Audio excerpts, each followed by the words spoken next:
You are listening to Radical Sacred, a podcast centered around spirituality, nature, and connection.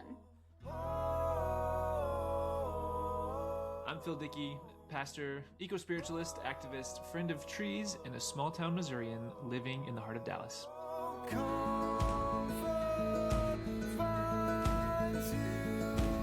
And I'm Jenny Mislin, spiritual director, teacher, seeker, bird watcher, and a homesick Texan living in France.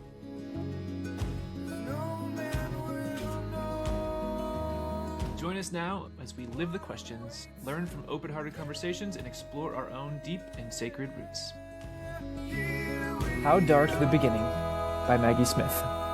All we ever talk of is light. Let there be light.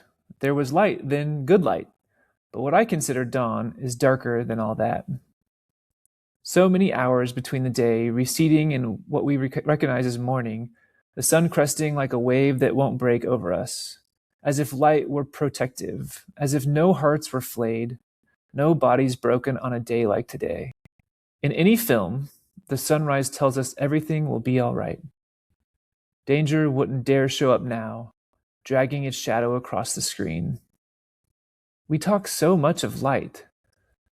Please let me speak on behalf of the good dark. Let us talk more of how dark the beginning of a day is. Amen.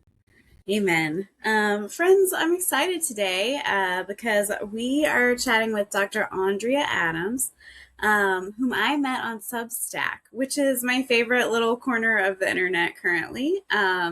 Just a super sweet space filled with other people who are writing and creating and making very cool things. Andrea is a conservation ecologist and writer. From scientific research to the synthesis of findings, she examines resilience in the face of accelerating biodiversity loss, ecological change, and personal evolution. As a creative nonfiction writer, Andrea explores how tending to both joy and grief, ecological or otherwise, cultivates resilience. In her Substack newsletter, Hopecology, Andrea shares her journey as a scientist and human who is continually seeking new perspectives in order to face reality on its own terms. Andrea, what else would you like for us to know about you? That sums it up pretty well, I think. Something I add sometimes is that I have worked with endangered species for over 20 years, and that's part of the reason why I'm so interested in this edge between the light and the dark, as the poem is talking about. A lot of my work has been about doom and gloom and what to do with it and what to do about it. And so that's why I'm currently evolving into this space of how to tend to the grief and the joy and all the things. All right. Tell us how you started Hopecology. Why a newsletter? Why title it Hopecology? What are you hoping to accomplish with it? All the best things. Yeah. Also, it's a fabulous name. I'm just going to go ahead and throw that in real thank fast. you. Like, what a really great name. Thank you. The name actually came up a little, just it sort of emerged. I was not a hope person. I didn't, it wasn't it wasn't really a word in my everyday vocabulary. I had things to do. I was not interested, and it just it felt like a little bit of a waste of time to me. It was like I had things to do, right? So other people can talk about that, but I'm just going to focus on what needs to be done. I'm trying to save endangered species over here. So I did that for a long time, and then there was a moment where it was as if I'd been struck by lightning, and we can talk about it more later if you want, but this moment changed everything for me. I was not the same person after this event. And I wasn't able to do my research. I wasn't able to go into the field. I was literally flat on my back. And I'd had little rumblings just before this event that, I love my job. I love my work. But it still felt like something was missing, and I didn't really know what it was. So I, quote unquote, got struck by lightning. I was flat on my back and I couldn't do my job, and had some profound spiritual experiences in the process of just having to sit with myself, and not only the trauma of the thing, but just like, okay, here I am faced with myself, and what have I done with my life, you know? And so as part of that healing process, I meditated a lot, and I sat a lot, and I reflected a lot, because I couldn't do much else. And I realized that what was trying to emerge was this sense that, yes, my research was contributing to conservation, and I do applied research. So my research is always directed specifically at helping managers manage species in a particular way, hopefully in a way that fosters recovery and conservation. And but there was also this part of the piece that was missing, was how everyone else, not managers and not biologists, cope with this change that's happening on the planet, and how it's intensifying and it's becoming more rapid. And I realized that I had this guided meditation at one point, and the person said, "What do people ask you for help with?" Because I was like, I didn't think I was ever going to be able to do research again, so I was looking for other options. and so I had this guided meditation, and this woman said, "What do people ask you for? What do they seek you out for?" And I had just had several conversations with friends, not biologists, but friends that from all walks of life, that kept coming to me and saying, "I see how bad things are. I see how bad climate change is, and species loss, and all of these things. What can I do?" And I realized that so many people were looking to me as a source of hope, and I didn't think I had any. Because it had been on Conservation Biology 101 when I was an undergrad. I sat down on the first day in class, and the professor said, "Conservation biology is a crisis discipline. If you can't handle that, there's the door." I was like, oh. And at the time, I mean, that was it. At the time, our job, conservation biologist's job, was to tell everybody how terrible it was, because most people didn't know yet. This was 20 years ago, right? Like, a lot of people didn't. It was like, yeah, okay, like the 70s and the rivers catching on fire and Rachel Carson, and we And got Al some Gore environment. was doing his thing, and Yeah, right. we had all the things, right? And it seemed like that was kind of being handled, to the general public, but conservation biologists were like, "Oh my God, no, like there's some really bad stuff going on." And so the whole point of conservation biology, as a separate discipline from regular biology, was to collect data to impress upon the world, no, look, the planet is dying, and we have the data. But at that point, we didn't have all the data. So we went out and we collected the data. And that's what I did for the next 20 years. I went out and I collected all the data until I got struck by lightning, quote unquote. And I was like, I have the data, and we don't need more data. We need something else. And so that is sort of what I came to. This was actually the anniversary I'll say it out loud. It was a life-threatening car accident. So, and the anniversary is actually tomorrow, is April 18th, Easter Monday, 2022. And there were all these kind of bizarre events that led up to it. And so it was so clear that it was one of those things where it was like, it felt like I had been picked up in one life and set down in another life. And so that is sort of when the seed of Hope Ecology was planted. I didn't wake up in the summer of 2022 and say, "Oh, I'm going to start on a blog on this thing called Substack." Like, I had been blogging a little bit on my website. I loved writing. People loved my writing when I shared it on Facebook or whatever, but I had literally 3 readers, but I got great feedback on my blogs. And so I knew that this was something that I enjoyed doing. And the other thing about it is I realized that I process what I think and how I feel about the world through my writing. Like, I might have an idea, but I don't really know what I think about it until I write it down. And so it's a very transformative process for me. And then right around, I started Hope Ecology in September of 2023. And so this was it wasn't until a whole year later that I started Hope Ecology, but I was sort of incubating in that first year that I was recovering from the car accident. And And then once I could read again, I was just drawn to spiritual texts. And I had read spiritual texts before, but I was reading them much more deeply. I remember when I was right after the accident, I was listening to a book by Richard Rohr. I don't remember which one. He's one of my favorites, but I was listening to a book by Richard Rohr. And when I come across a passage in a book where I am struck by something, I will write it down. I keep a list in the notes app in my phone, and I'll just write it down. And I wanted to write down every single sentence he was saying, because it felt like he was speaking specifically to me about the experience that I was having, even down to like the little metaphoric details of the days leading up to the car accident. I was just like, you know how that happens sometimes though, where it's just like there is this synchronicity. And so it felt I had to kind of just lay down in the stream and just say, okay, for about a year, I just laid down in the stream, and I was like, wow, my career is falling apart. It feels like my life is falling apart.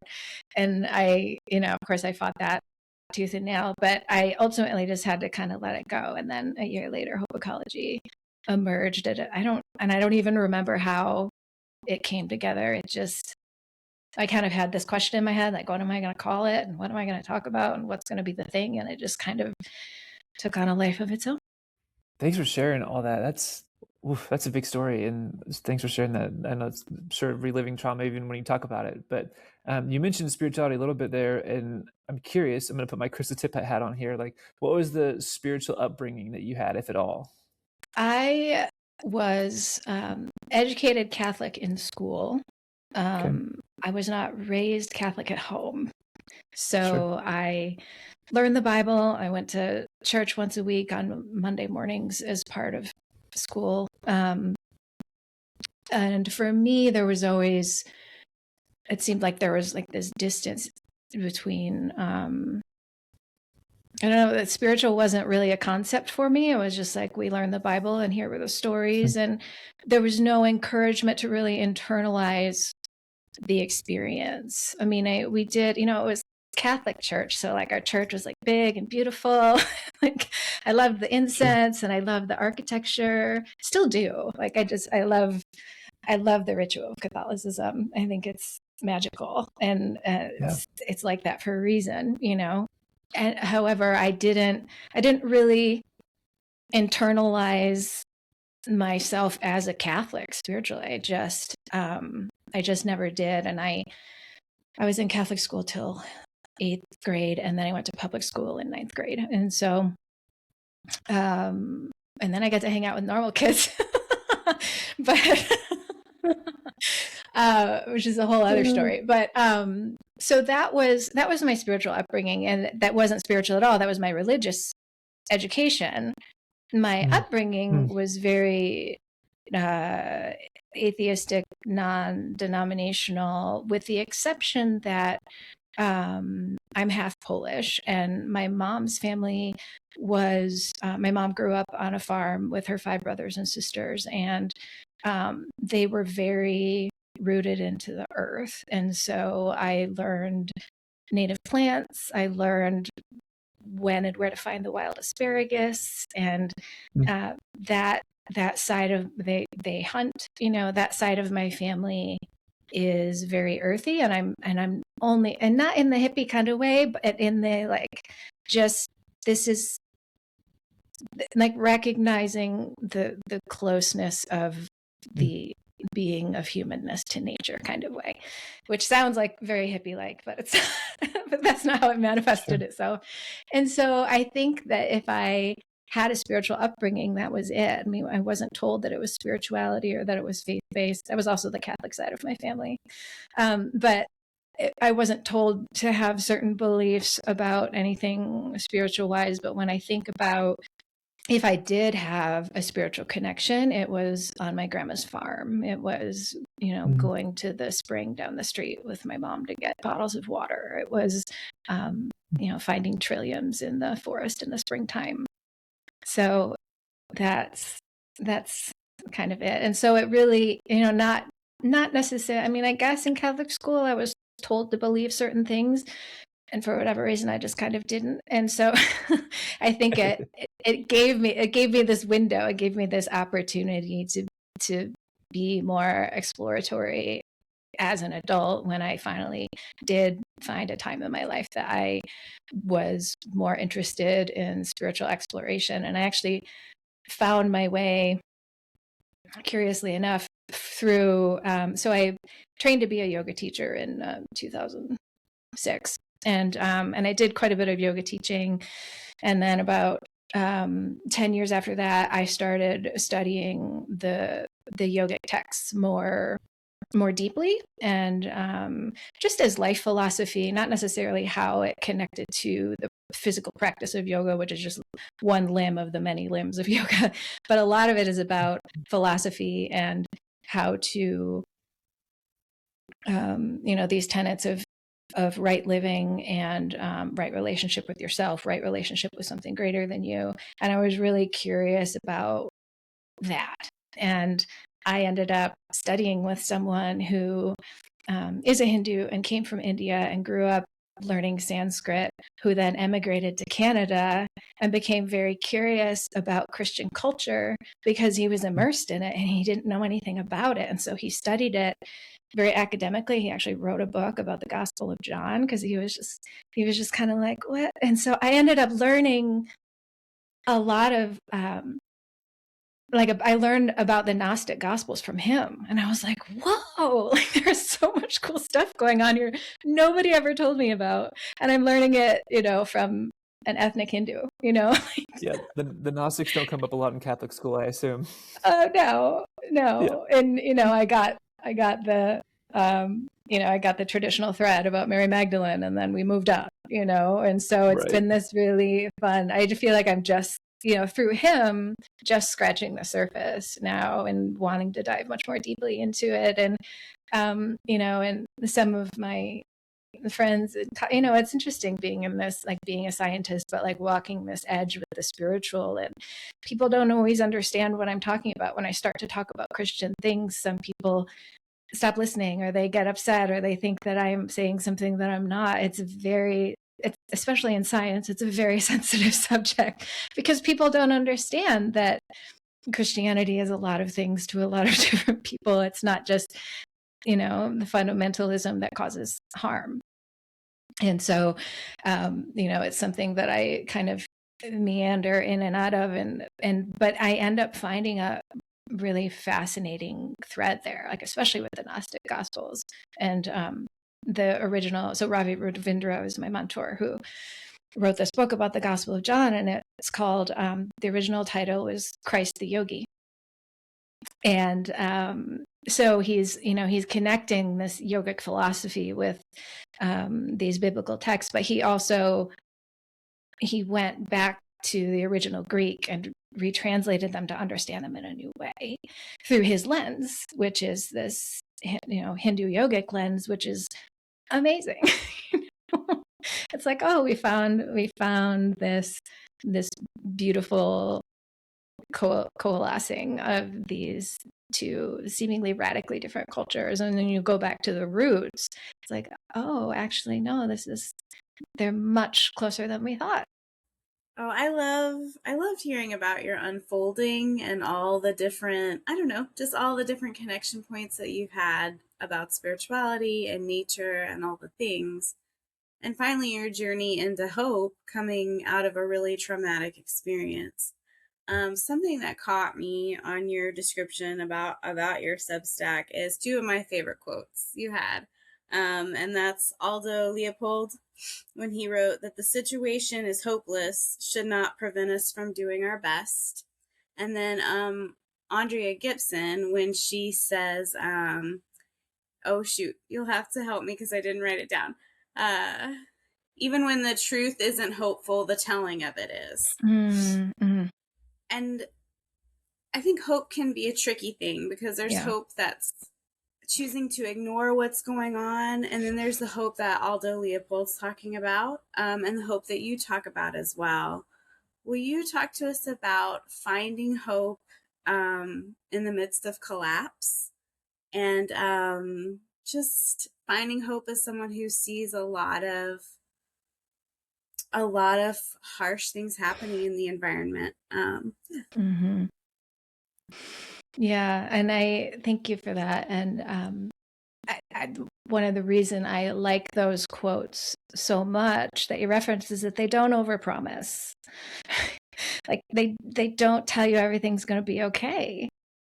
They just invite you to show up for life on life's terms.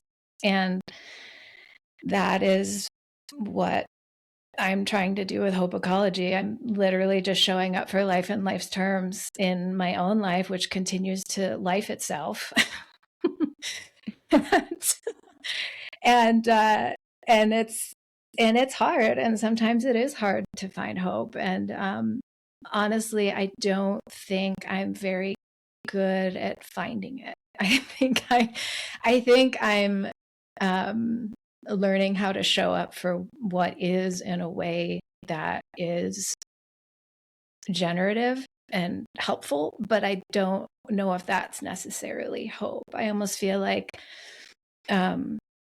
hope is the destination, but what I'm talking about is really the journey.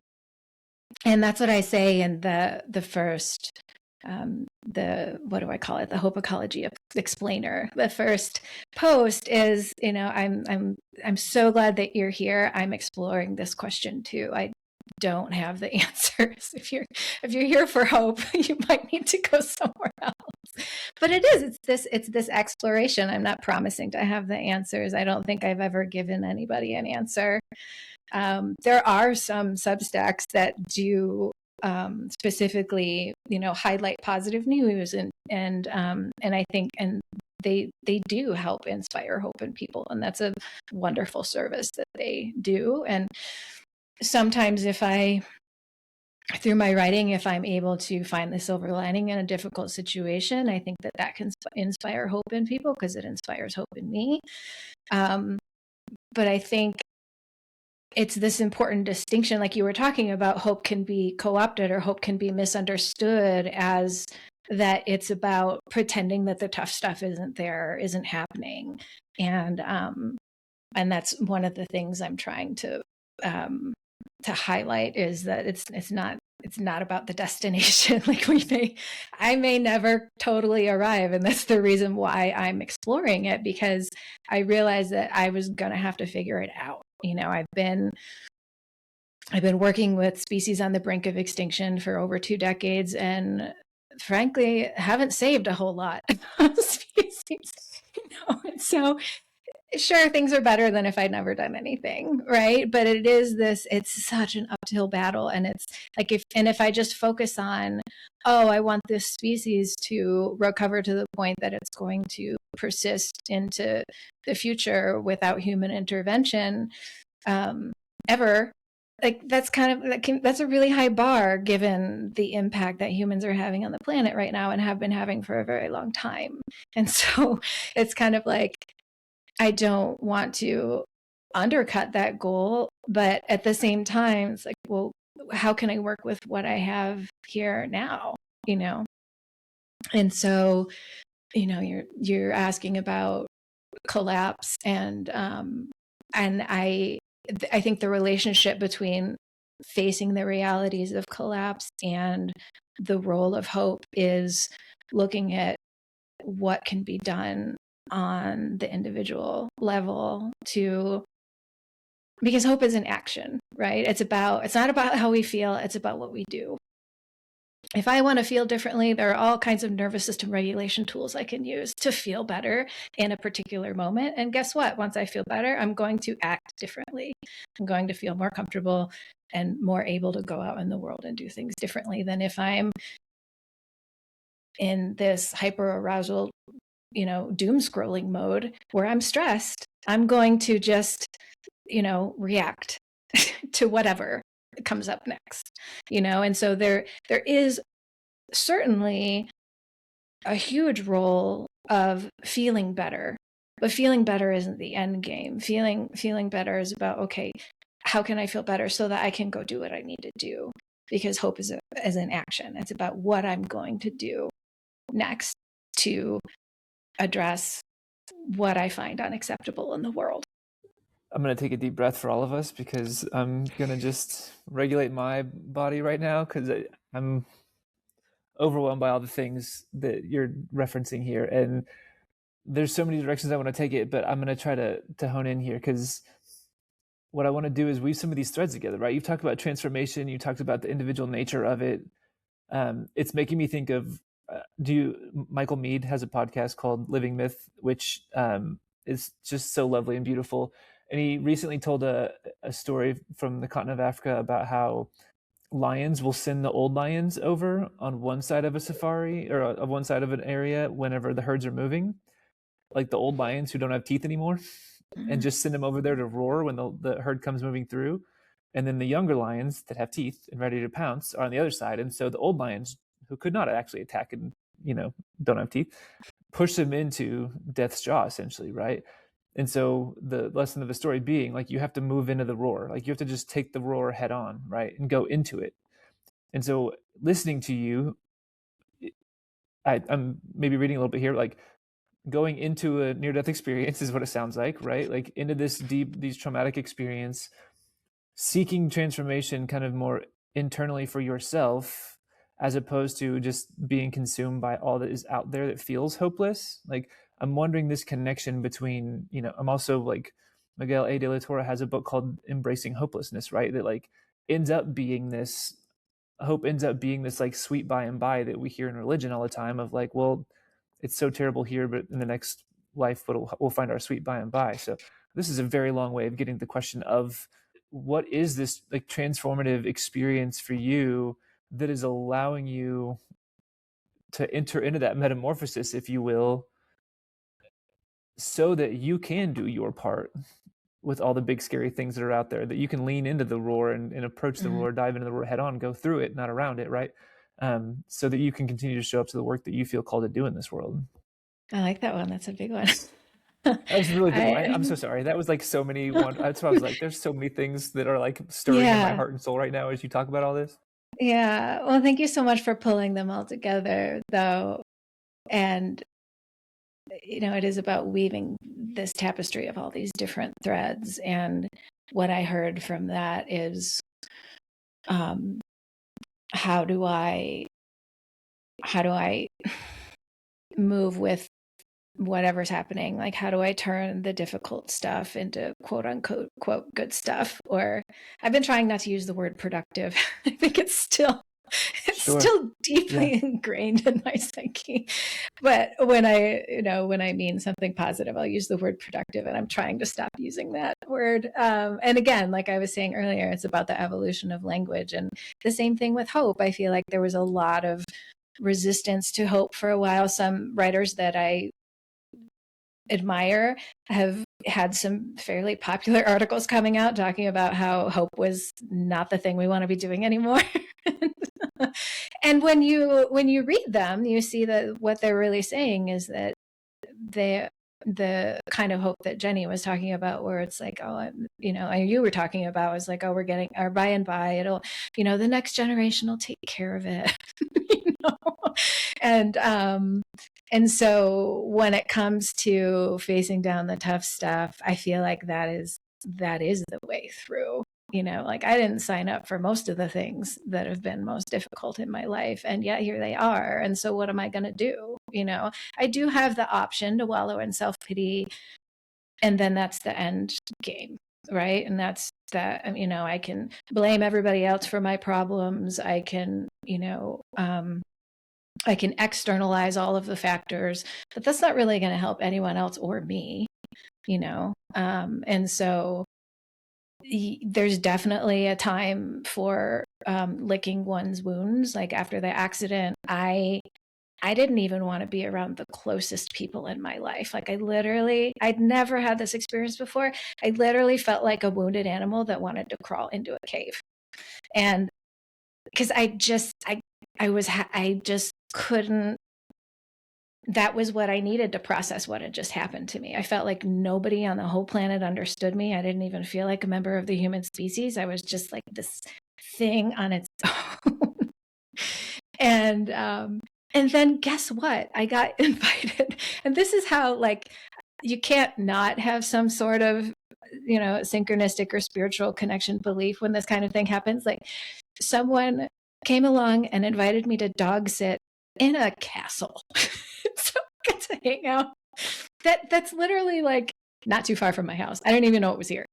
So, so I spent that summer basically dog sitting in this castle with this geriatric German Shepherd, and she and I hung out, and I meditated, and I wrote, and I got to have my mind and my heart and my soul to myself, and I really, really needed that. I probably wouldn't have come out the experience the way that I had if I hadn't had that opportunity. And so I think, there can be, in some situations, people may say, oh, if you're not feeling good, you don't want to isolate, you need to be around people. And there can definitely be this, and that's just one example, but there can definitely be this top down sort of regulatory experience when you're going through something difficult. And I think, thank goodness that I did get that.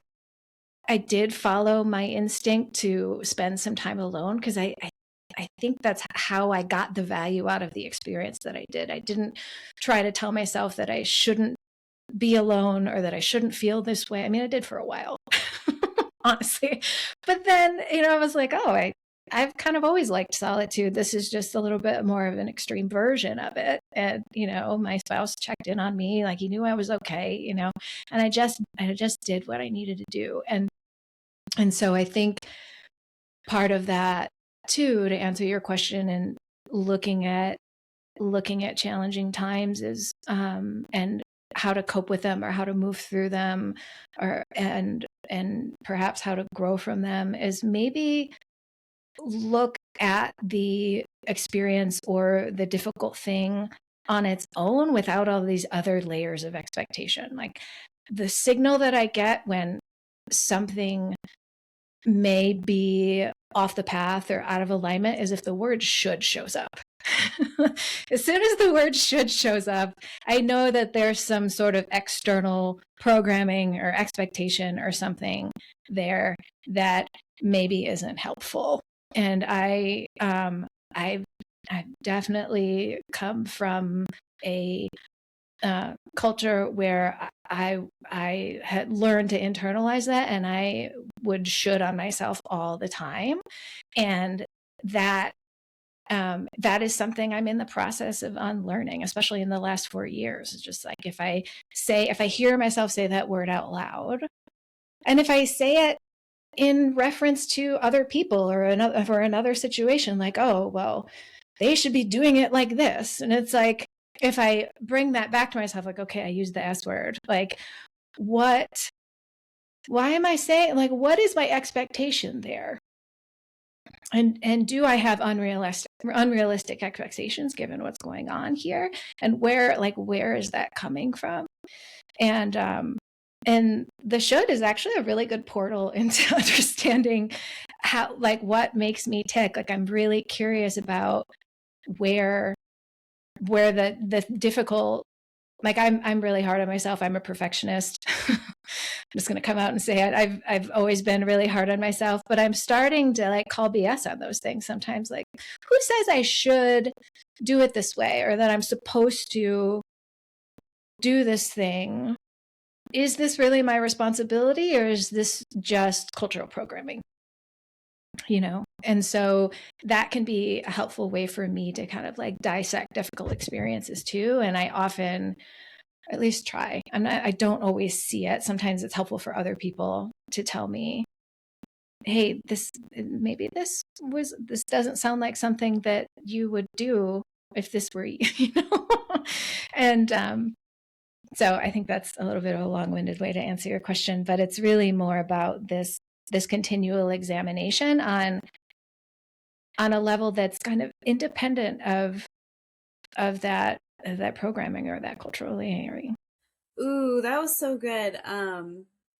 Because you're really talking about tapping back into like your intuition, like what you know to be true, that through line that's run through your life, when you're not listening to the shoulds. A few weeks ago, we interviewed Dr. Shively Smith, and she talked to us about Howard Thurman and how he talks about following your strange path, not following the path that everyone else has set out before you, not shitting all over yourself, but following your own strange path, like going to dog sit a geriatric German Shepherd in a castle and meditating is following your own strange path. Deciding to lean into hope, even though you're like, I don't know that I am hopeful, is leaning into your own strange path. Where is your strange path leading you right now? Talk to us about that. Yeah, thank you. So right now, my strange path is still, this has been a long process, but the strange path is still leading me right along the edges of my comfort zone, the edges of even like who I thought I was. I mean, I heard you on the 100th episode yesterday talking about midlife. That's very much what this phase of life is about. It's like, wait a minute, and it's this sacred pause, like, wait a minute, what is going on here? Where is this train going? And so I think part of maybe not necessarily my comfort zone, but working right at the edge of the knowledge that I'm comfortable with, that might be something that I learned from science, right? Like science is working at the edge of pushing knowledge into greater and greater realms. And the challenge comes in when scientific objectives are confused with the ego. So for example, if a scientist comes up with this theory and they publish a paper and the paper is lauded and they get famous for this idea, and then one day more data comes along that says, oh, actually this theory may not quite be the thing. We may need to kind of pivot a little bit and go over here. And that scientist has a choice. They can defend their theory to their death, which some scientists have literally been documented saying, I will die on this, or they could collaborate with the people generating the new data and produce something even more wonderful than if they had done it in their own silos. And, and one thing I've actually written a Hopecology post about this is one thing that needs to be clarified in current culture is that science is not a belief system. It was never intended to be a belief system. It is literally a doubt system. It is a system designed on doubt. You reject the null hypothesis. It is about rejecting what doesn't fit and seeing what you've got left, if you have anything left. More often than not, you might not have anything left, and that's too bad. You've got to go back to the drawing board. However, now science is in this place. That doesn't sound like science to you, does it? Right? Like, so, you see those t-shirts and the t-shirt says, believe the science. And I don't love those t-shirts because science is not a belief system, right? But you can't go around wearing a t-shirt saying, doubt the science, because that's not conveying what you think you're wanting to convey. I'm sure those t-shirts exist too, right? And so it's this, we have this opportunity to expand science in ways that are more generative, but what it requires is intellectual humility and intellectual flexibility. And in our culture, the way it is right now, it is not safe to admit that you were wrong. It is not safe to express vulnerability in most cases. It is not safe to say, you know what? These new data show that my theory that I'm, and part of that is this. I mean, we can philosophize all day long about why it is the way it is. But without this intellectual humility, and you don't have to be an intellectual to have intellectual humility, right? And it goes beyond open-mindedness, right? It's not just like, oh yeah, other people might be right too. It's when I come up against something that, like for me, like something that's triggering for me or something that's activating for me. So now I'm in a relationship with my body about it, right? So, talking about the nervous system again. Like if there's something that's triggering for me or activating for me, I can take a closer look at that thing and ask, why is this happening? What are my underlying beliefs? And it may touch on a pain point or a traumatic experience or something, or a legacy of oppression, right? It doesn't have to be something that's personally happened to me, but there may be a reason why something doesn't feel quite right. Like I had a friend who's a writer email me a couple of weeks ago, and she said, I really want your advice on something. I follow this Substack, and I am starting to not feel like really good about what this person is saying, you know? And I was like, totally valid. Like, you owe that person nothing. Like, if that doesn't, but I invited her. I was like, take a look at like what it is that's making you uncomfortable. Is it stretching you in a certain way, or is it highlighting a pain point and you don't want to contribute to a message that is harmful in the world? You know, those are two very different things. And so we have this choice. And so when you're asking me, that's a long-winded way of answering your question as to what's happening for me next. And so I'm still a scientist. I'm still doing science. I'm still writing papers. I don't do as much field work anymore. But I am still I'm still very much in the academic world to a certain extent. But while here, I'm also wanting to push the edge for me, which for me is not about new data and new research and more of that. It's more about, okay, well, now that we have this information, how can we encourage intellectual humility in the scientific community? How can we communicate our findings in a way that's not just an echo chamber for other academics? How do we open up scientific information to the general public in a way that is accessible to them and digestible by them? And that's part of the reason why I like to go on podcasts. It's like, look at me. I'm a real human being. I'm a scientist. I'm a real human being. You know, I feel like some scientists are very, very good at that. And you and I can probably think of several examples right now. And at the same time, science has for a long time been like this elite ivory tower thing off on its own. And so, of course, there's developed mistrust of science. Like, it was kept from people, you know, like how the sausage is made is not something that people really, talk about. And honestly, it's interesting. So the Hopecology posts that I write that are somewhat critical of different aspects of science, such as this idea of intellectual humility, they're my least popular posts because a lot of my readers are scientists or science-friendly folks, and they see what I'm saying as a criticism of science at a time that's not a good idea. Because there are plenty of people criticizing science, right? And so, but I'm not going to stop doing it because I want to continue to invite people to walk this line, right? It's like, how can we hold two things at once? How can we explore the ways that the structures within which science operates are less than ideal, while also recognizing that if we have data on something and they were analyzed and reviewed in an effective way, like, we can trust them, you know. Like, we should be using them. We should be trusting the scientific method. So for me, it's walking that line. It's stretching myself out beyond academia and beyond science into how people feel and how people relate to nature and how people perceive science and how scientists perceive themselves. I mentor a lot of women, grad students, and mostly grad students, and I will, they ask me for advice and I'll give some advice, or they'll want me to look at their data or their figures or whatever.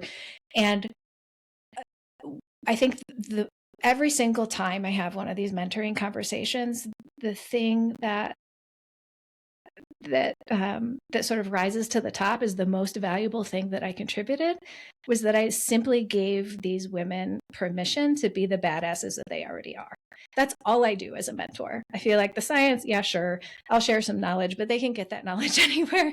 Like, I really feel like there's this fear to stand up and say, no, this is what my data have to say. particularly for women in a field. I work in herpetology, in particular, in a field that's been male dominated for a very long time. And I have been, and other women have been, including this woman I spoke to last week, they get mistreated. I mean, they're basically told that their data are no good, even though it's completely not true, and so that insecurity doesn't come from them, it's external. And so I feel like I can balance the scales a little bit and be like, no, actually your data are great, just keep going, and so that is, I feel like that's part of the service that I'm providing right now. This is like public service of just allowing scientists, or encouraging scientists, to be themselves and be more human, because there's definitely been a legacy of expecting, about objectivity, wanting to not lose objectivity for the sake of the data. But that's a very, when that's taken too far, it puts us in some very harmful places.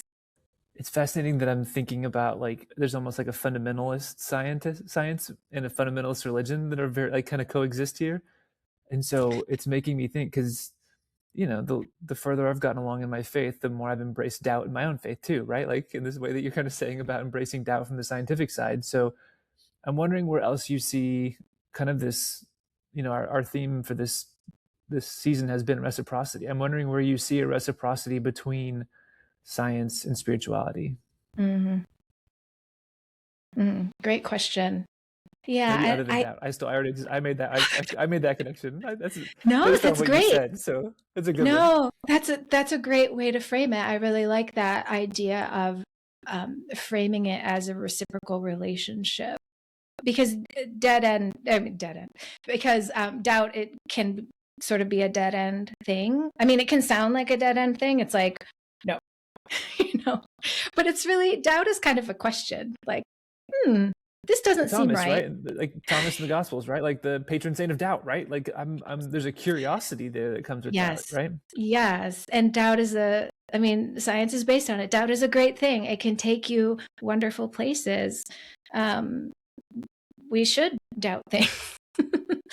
we should be rethinking the way we look at things. We should be revisiting, revising things. And I think culturally, that's something that is happening a lot.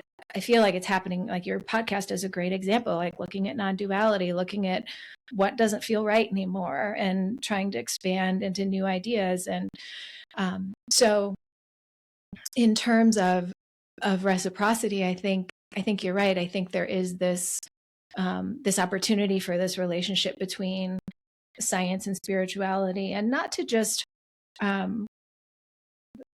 not to oversimplify them. Like some people will say, oh, science and spirituality are just saying the same thing. And it's like, well, no, not really. Not quite. Maybe on some level, we have the opportunity, quantum physics is, people love to talk about quantum physics and how there are great examples of that. And yes, Guilty. And also, yes, it's super fun, right? So I want to watch every documentary on quantum physics ever made, right? So me too. There's that. And also we have another great example right under our noses every single day, right? And, we externalize it when we call it nature, even though it is who we are. And that is why and where people find a lot of connection. And when I was rereading Braiding Sweetgrass recently, she talks about how, she talks about this relationship that scientists have with the things that they study. And she said, most scientists, especially natural scientists like me, they didn't come for the data. They came for the love of nature and the love of being with these creatures or these plants or the natural world. They came because in some ways, this was their spiritual experience. This was their religion. And so then, like for me, that was definitely true for me. Nature was my safe place when I was a kid. When the inside of my home was unsafe, I went outside, even if it meant I was barefoot in the snow under the cedar trees. Like I had a safe place. And so I actually think that that's part of the reason why I became a biologist, because it was like this innate sense of reciprocity. I wanted to protect the nature that had been my refuge as a kid. And so And so in that way, like you could, it's just what language are you going to use? You can call that a spiritual experience. It was this innate connection. And I think that those kinds of things are quite common in people's experience. You know, if people who, I mean, all kinds of people, they're always, I can't like most people, and I don't just hang out with biologists. Like most people I know, the things that bring them most joy in their life is in some way biological. It might be their houseplant connection or their beehive or their cats, right? Like it's all life. Like we are life and we are sustained by life. And on the grandest scale, it is one gigantic system of reciprocity. And I think when we're thinking about being stewards of the planet and everything that the planet, you know, recognizing everything that the planet gave us, what the invitation is in recognizing reciprocity as a thing is, how do we give back to this planet that's given us so much? And that's the question that by and large hasn't been asked a whole lot, you know, and it's one of those things where there aren't any easy answers. I mean, there has been so much damage done. You know, there's restoration ecology that's working on trying to repair some of these things, and yet some of the damage that's been done has been done on such a grand scale that it's overwhelming to try to think about. But then that's where we get back down to the question that Jenny asked me earlier about the individual level. It's like, well, lately what's been running through my head is the old think globally, act locally. Like it's really that simple. And so it's an expansion of joy, right? Like the thing that brings me the most joy in the world is the place where I can invest more. I can always do more. And Richard Rohr has written about this too. He's like, if you're, what is it? I think it's your cat. If you're petting your cat, how can you pet your cat with more love? You know? It's like, how can you embody this extra bit of intentionality and presence and love in everything that you do? And I think that that's the invitation for scientists. Like some scientists are just going to laugh their faces off at me, which is fine. They can do that, you know? And for a while when I started writing Hopecology, I was like, oh no, there's going to be scientists reading this. I have to like, you know, I have to caveat everything that I'm saying. And I've let go of a lot of that because I realized that a lot of these things need to be said. Like scientists are whole human beings. And whole human beings, one of their components is an inner world. And many may call that a spiritual life, you know. They may not be encouraged to describe it that way among their scientific peers, and that's a shame. And I think it's one of those cultural things that we can kind of stretch ourselves and we can continue to evolve that conversation. And I've been really encouraged by some research that I've been seeing, and a lot of it is bringing in traditional ecological knowledge from indigenous cultures and indigenous people and saying, hey, wait, how do you do this? I mean, that's really like the gold standard example of how to do this, how to blend spirituality and faith-based systems and connection, real connection to the land with the way we direct science or conservation, or even just the way we relate to it. I love that we've started getting into reciprocity and all those things. And I think that ties back to you saying earlier that hope is an action, that real hope is action. What does that look like for you personally right now? And how would you like to invite people into their own hope-oriented action in regards to ecology and conservation and all those things? Yeah. So for me, right now, I don't know if you've read any more recent Hopecology posts, but since mid 2024, I've been taking care of my loved one who had a stroke, and that has reoriented my whole life. And that's basically my job. My job now. That's how I spend a vast majority of my time and where I am in the world at any given moment, and just what I do and where my energy is going. And so I think with that example, it's kind of like, we'll see what shows up. Like this was not part of my plan, but this situation is very, in some ways unique and catastrophic, and in other ways very commonplace situation presented itself, and I kind of had a choice. I did have a choice. I could have walked away, but I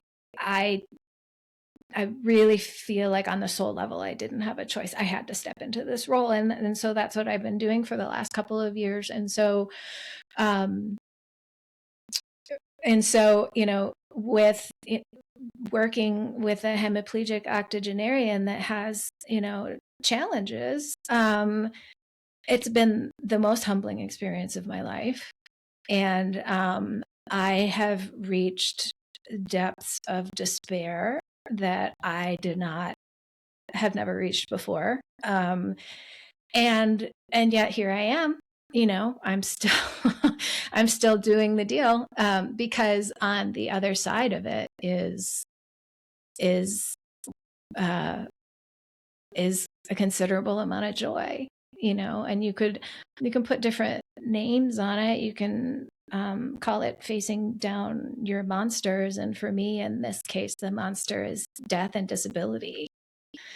And, I always thought the monster I was going to face was, extinction.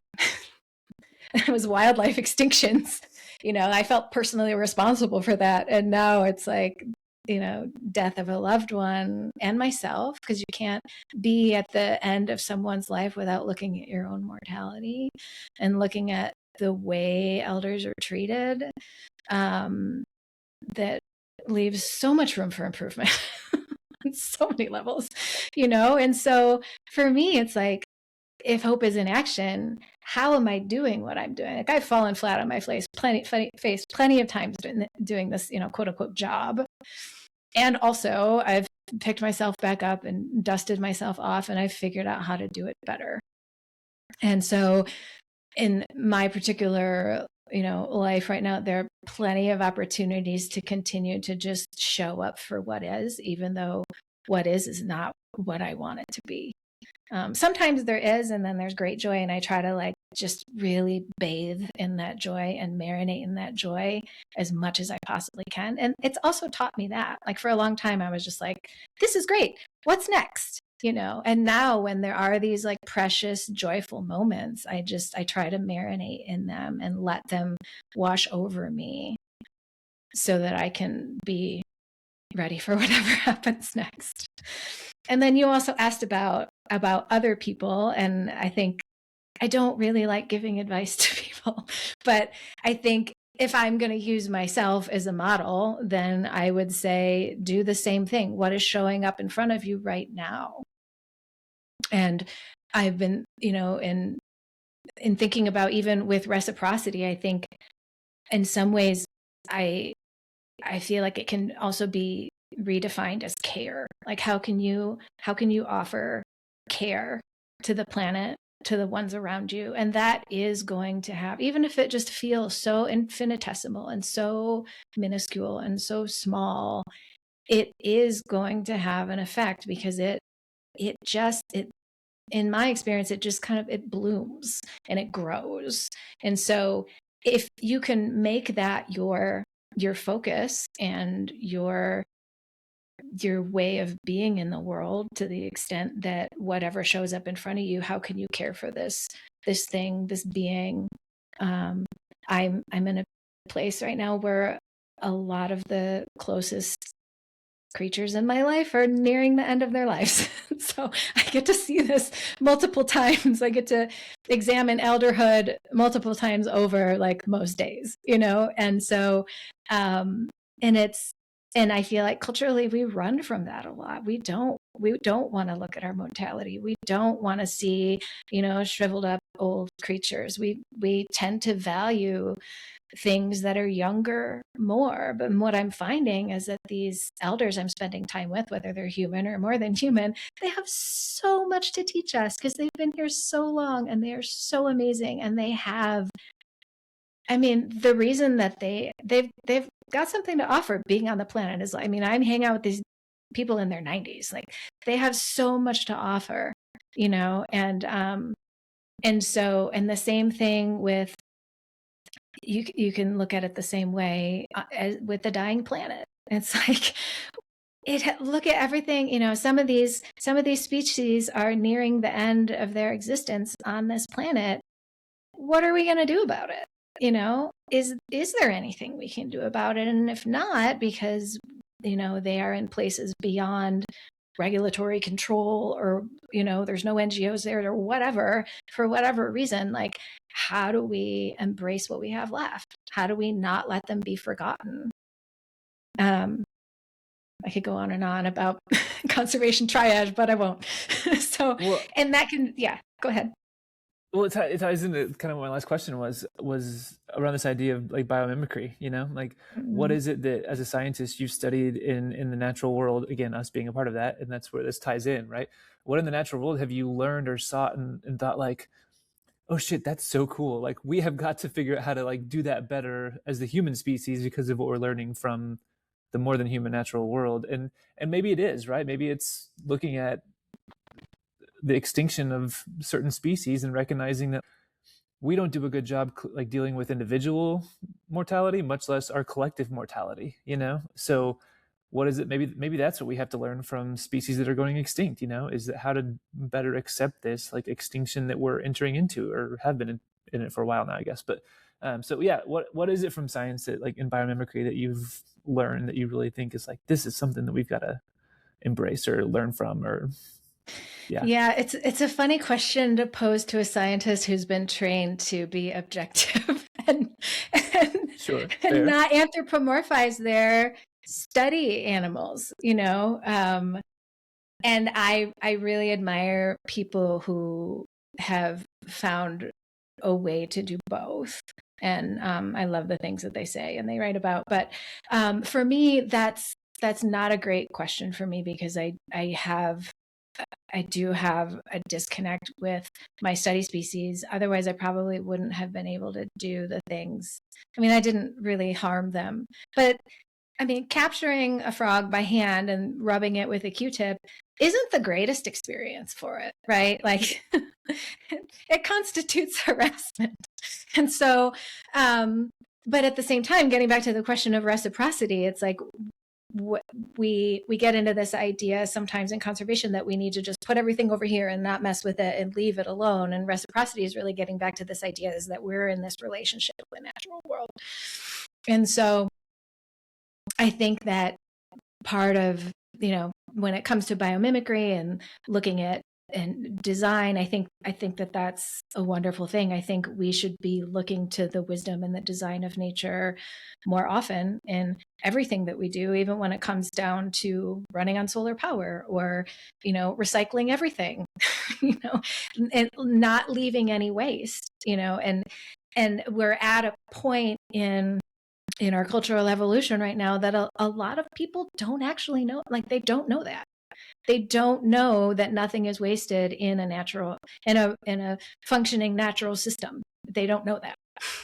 And so I think that's part of it is in biomimicry is just kind of letting people know, like, look, nature has this very intentional and wise way of doing things, and it would be better for us to take heed and internalize some of these things and use them.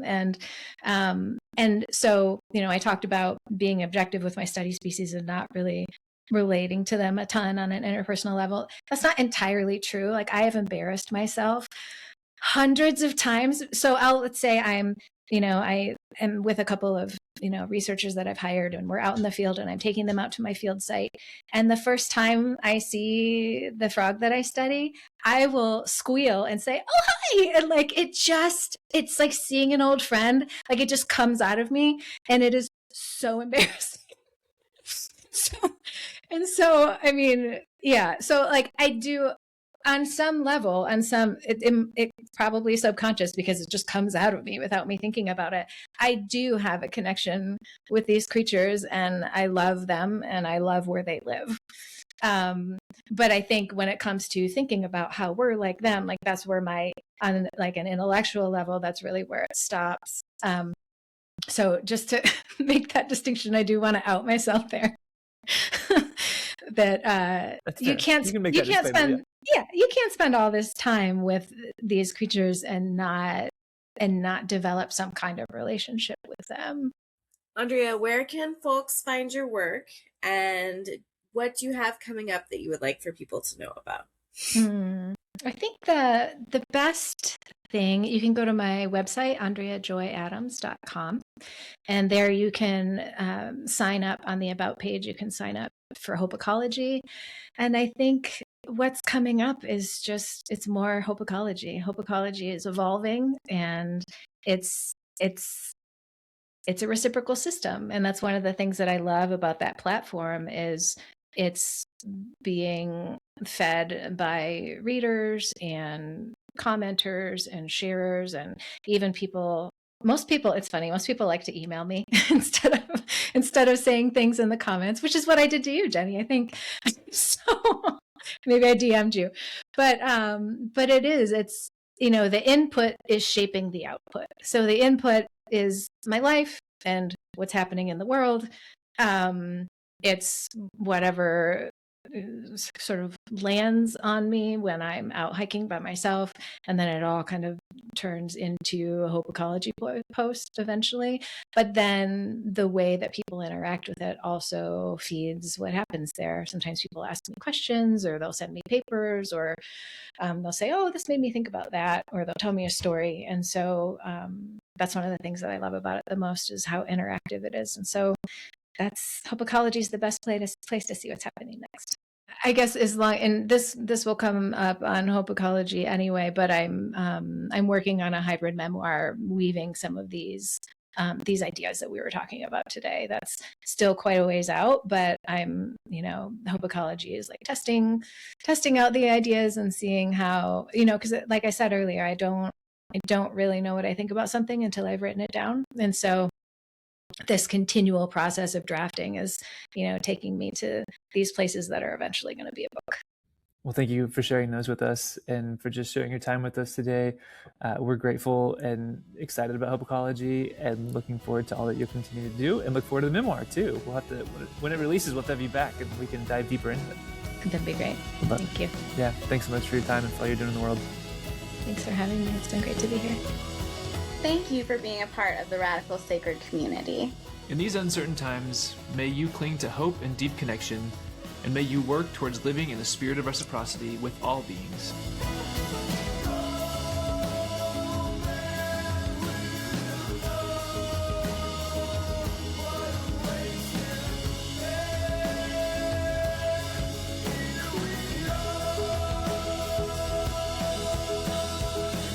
Our lovely intro and outro music is Beach Song by the band Saren.